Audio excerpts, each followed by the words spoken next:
আজকে আমি ইটভাটাতে যাইনি, তো ভাবছিলাম কি সকাল দিকটাই যাব না, কারণ ভাটার কিছু কিছু ডকুমেন্টস রেডি করার ছিল। তো কিন্তু কাজ যেহেতু শেষ হলো না, আমি পুরো দিনটা আর ভাটাতে গেলাম না। তাই আজকে সকাল থেকে এগুলোতে লেগে আছি। কিছুক্ষণ বাইরে করেছি একটু রোদ্রের মধ্যে বসে, রোদ্রতে বসে কাজগুলো করতে করতে প্রায় মাথাটা ব্যথা হয়ে গেছে। আবার উপরে চলে আসছি, একটু শেডে চলে আসছি। আর ভাটার তো যেহেতু প্রত্যেকটা ডকুমেন্টস বানাতে হয়, যেরকম ভাটা থাকে, পলিউশন থাকে বা ফরেস্টের থাকে, সবগুলো ডকুমেন্টস বানাতে যেমন ঝামেলা। কারণ যেহেতু আমাদের এখানে তো আমাদের সিস্টেমটা বলতে গেলে এরকম যে 2বার বা 3বারে আমাদের কোনো ডকুমেন্টস রেডিও হয় না।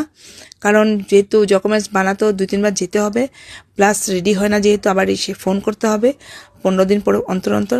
এগুলো ডকুমেন্টস বানাতেও খুব ঝামেলা।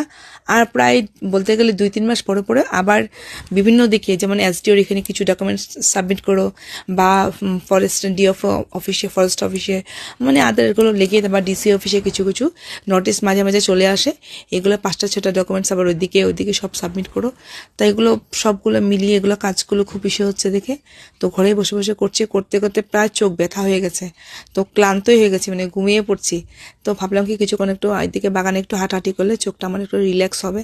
কারণ যত হলো তো আমাদের তো বাড়িতে বাইরে যদি যতই কাজ করো, তো ঘরেরও তো কাজ করতে হবে। যেহেতু আজকে ভাটাতে দিনের বেলা যাইনি, তো ওইগুলো কাজ করছিলাম। তারপরে রান্নাটা ওই জন্য সকালবেলা হয়নি আমার, তো দেরি হলে রান্নাটা পটাপট একটু চাপিয়ে একটা কিছুই করে নিয়েছি, পনির সবজি মিলিয়ে একটা করে নিয়েছি।